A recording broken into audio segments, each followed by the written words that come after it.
Alright guys, so we're on Scrub's account. This is an account takeover, of course, and Scrub had asked if I could try to help him and assist him with the Sacred Order's Stage 21 Faction War Crypt.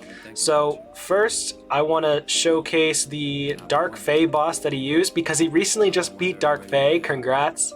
Let's see, I think it was what, on normal? So he beat Dark Fae on normal floor 120. Or floor, yeah, 120. So fantastic. And the team that he used, double Armiger. Okay, cool.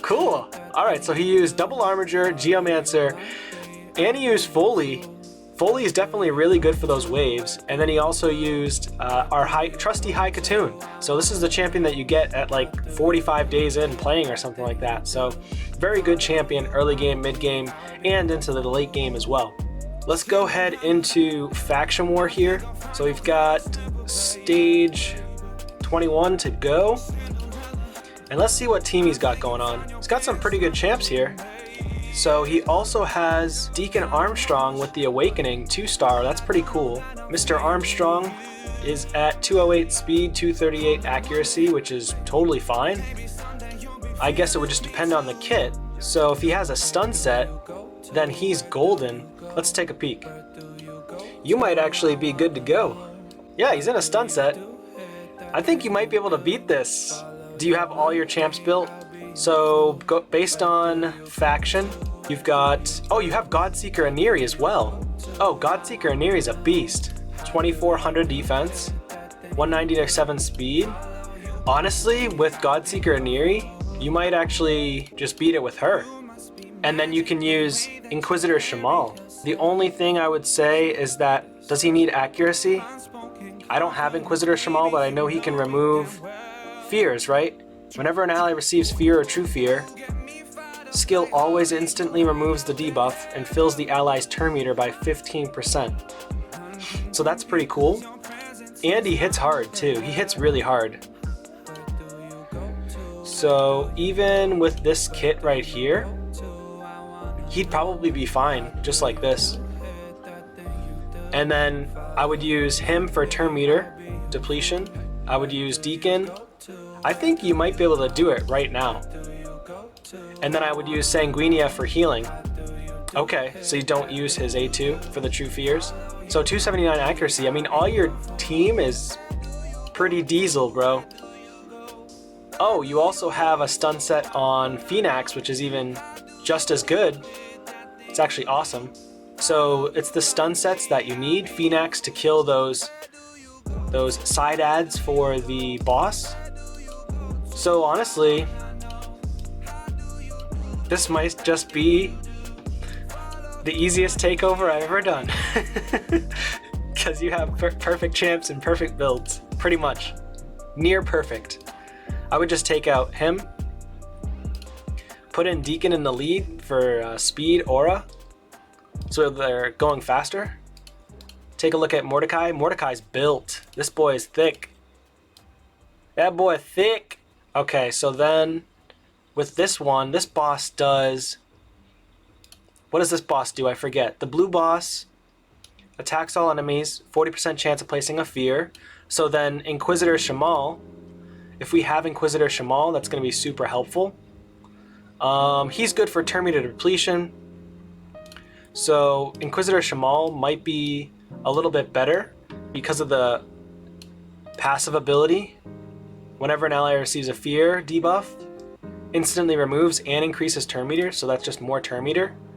And then if Inquisitor has, every time an enemy places a debuff on an ally, uses the target, uses a skill against the enemy, these counterattacks will only deal 50% of the normal damage and cannot be critical. If there are multiple champions in the team with the skill, only one champion will counterattack at a time. Attacks one enemy 3 times will ignore 25% of the target's defense, will ignore a further 25% of the target's defense for each buff on this champion.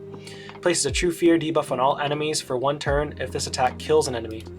That's pretty cool too. So with this guy right here, Phoenix, if I can't do it right away, then what I would suggest then I do is I would go with either Mordecai or potentially with Armiger, but I feel like this team would probably be fine. Let's find out.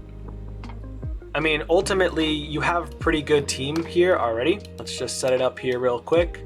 So the first thing I would end up doing, because your team's pretty much fast enough at this point, probably just going to go after these guys right here. We want to go ahead and decrease speed, place the decreased defense across the board, and there's a lucky stun right there. Lucky stun number 1. Attack all enemies, we don't need to do right now. Yeah, we're going to do damage, but we should be fine. Attack one enemy 3 times. And we're definitely going to kill this guy over here, or at least try. Let's try to stun again. So no stuns, but we did get the block active buffs, or block active skills, I mean. Now we're going to place the continuous heal. And let's go after this guy. We want to stun this guy because this is the guy that's the most annoying. He hits the hardest. So I really want to focus on this guy. So another thing I would do, or a suggestion, is to make sure, which I actually didn't check, is to ensure that we have the specific masteries for decreasing the turn meter. Evil Eye, yes, thank you. So that's a very good mastery to have. So the hard part, honestly, really isn't the boss, it's the waves. So this guy's dead, he's gonna revive himself, which is fine. Yeah, so we're gonna die here, but we revive on death. And I forgot, I'm using Godseeker Aniri, so we're not gonna lose because she can just pick him back up anyways, and then heal as well. So, and she has the Relentless gear, which is insane. So I think Godseeker Aniri is gonna be the way to do it. So your damage is really coming from your Shamal right now. He definitely hits the hardest. So trying to put him in more damage would be beneficial. Alright, so this is the part where we want to make sure we're focusing on Maneater because of that unkillable. So Maneater, of course, the unkillable is the most annoying thing, and that's where when I was talking about like that Evil Eye ability, where if you hit them, it decreases the turn meter. So the turn meter would have went down a little bit. But luckily we do have Deacon who can help with turn meter, and hopefully we stun. We didn't stun, we stunned the guy to the left, or to the right of him, Steel Skull, but we did not stun the guy that we wanted to stun. Alright, so we're hoping that we can try our best to kill Maneater or stun him. Block skills, block active skills works too. Okay, block active skills is just fine. So we're gonna do this because we know that Narog is gonna take a turn pretty soon, and we're gonna keep going after this guy right here, Maneater. Alright, so Narog was able to block the active skills of these 3, but luckily we have our Sanguinia, who's clutch because she can just use her ability, her A3, and she's gonna remove and potentially place it on another champion. And Shamal's insane because he has that ability too. So now we're going to use the A3 ability, Sacrificial Lamb, on Maneater. We remove all the debuffs, and now we can go ahead and attack Maneater again. So we weren't able to stun him, which stinks. Got the extra turn, that's fantastic. Let's heal up. And let's go after Steel Skull. And Steel Skull is going to end up healing. Yep, I knew it. So you just heal the team. That's the annoying part about Steel Skull. So there's the stun. So now I don't need to worry too much about Maneater at this point. And now I need to focus on other targets, especially Steel Skull. So these are the 2 that you really want to worry about the most. Narog's good too, but he's only good with his A2 or A3 ability that attacks all enemies. So let me go ahead and decrease their turn meter and try to decrease the defense now. There's 2 stuns, nice. That's perfect actually. Extra turn, oh man, we're getting those lucky procs right now. Alright, so we're gonna go after Steel Skull. We're gonna try our best to kill Steel Skull if we can help it. So right now Steel Skull doesn't really place any debuffs, big debuffs, other than poisons, and I'm not so worried about that right now. I can put the healing on, but nobody's about to come around to their turn, so I'm just going to A1 Steel Skull. And then we've got him with his A2 back with the block active skills again, especially on Steel Skull is huge. There's the stun, perfect. So Steel Skull is almost down. I'd say a couple more hits and then he is down.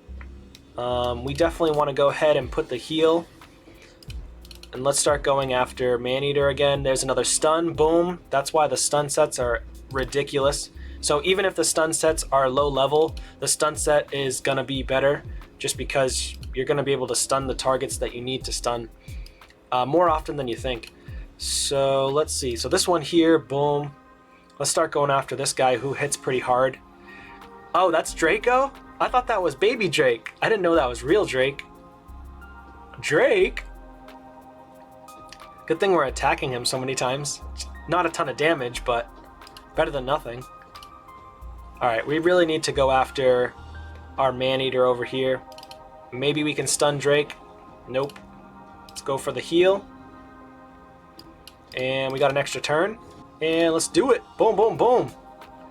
Almost killed him. Oh, I probably should have used the A3 ability.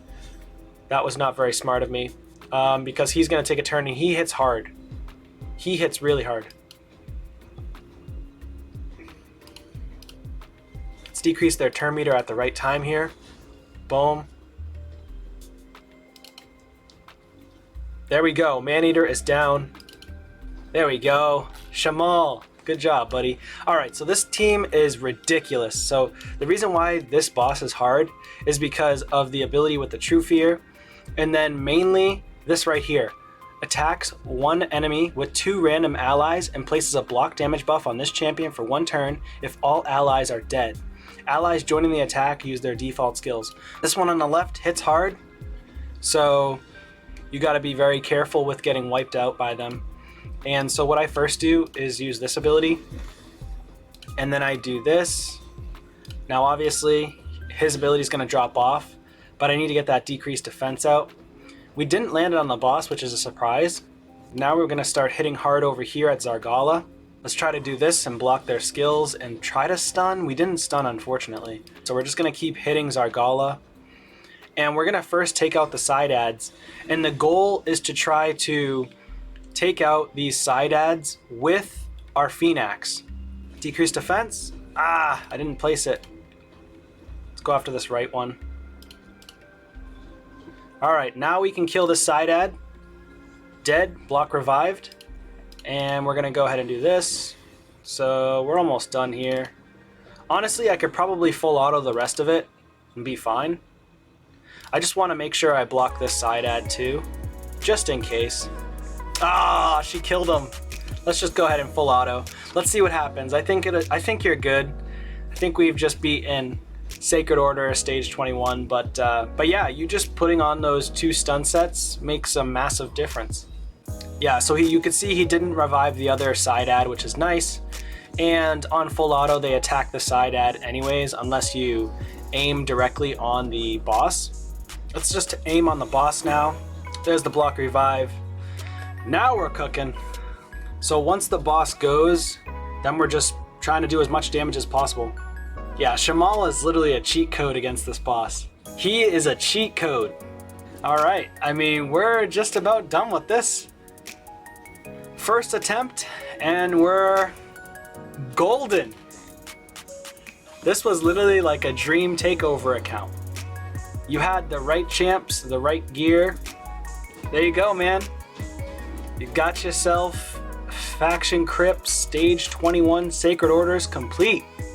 And Inquisitor Shamal and Godseeker Aniri are the ones that did the most damage. And then Deacon got 323,000 damage. Most welcome, man. And you got yourself 500k silver, so that's nice.